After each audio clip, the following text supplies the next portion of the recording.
بسم اللہ الرحمن الرحیم. خوشی آئی ہے اس کی مبارک ہو. اور ڈاکٹر جاوید منظر صاحب سے اجازت کے بعد دو چار شعر بھی سنانا چاہوں گا.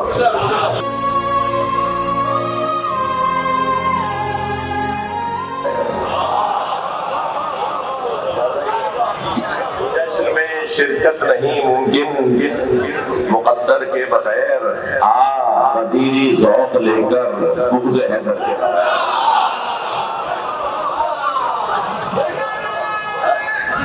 سبحان اللہ سبحان اللہ. قدیری ذوق لے کر بغض حیدر کے بغیر. شیخ جی ہم سے نہ ہوگی دشمن حیدر کی بات. شیخ جی ہم سے نہ ہوگی دشمن حیدر کی بات. آئے ہو دنیا میں کیا تم کاسے سر کے بغیر.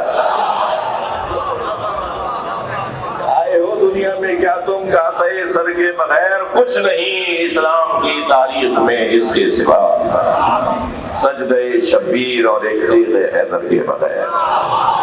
آپ کی توجہات اور چاہوں گا. میں شعر چھوڑ رہا ہوں. مطمئن ہو جا علی کو اپنا مولا مان کر. مطمئن ہو جا علی کو اپنا مولا مان کر. مطمئن ہو جا علی کو اپنا مولا مان کر. زندگی پر کیف گزرے گی کسی ڈر کے بغیر.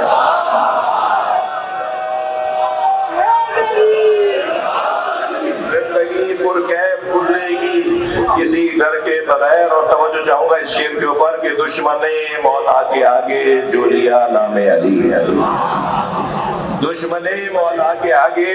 توجہ دوسرے مصرے پر کہ دشمن مولا کے آگے جو لیا نام علی. کاٹ دی شہرک بھی اس کی ہم نے خنجر کے بغیر.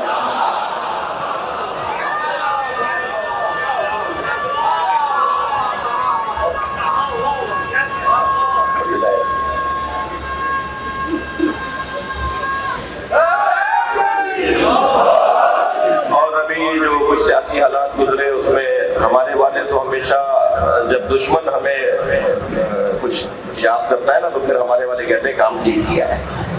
ورنہ جب تک دشمن کی طرف سے گالی گلوچ نہیں آتی نا شہنشاہ حسین ندوی اور اس طرح کے لوگوں پر تو ہمارے والے لگے ہوئے ہوتے ہیں.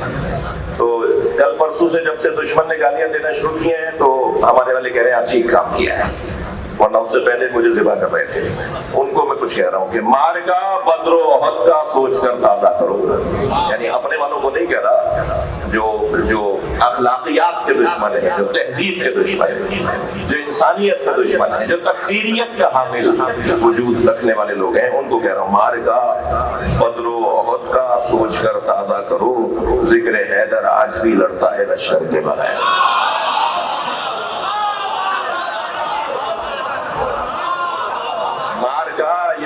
تم نے پھر دوبارہ سے شعر شعر فرقہ واریت شروع کر دی ہے. مار کا بدر و احد کا سوچ کر تازہ کرو. ذکر حیدر آج بھی لڑتا ہے لشکر کے بغیر. اور مطلبی آسی بہت ہو کہتی ہے اشعار چند.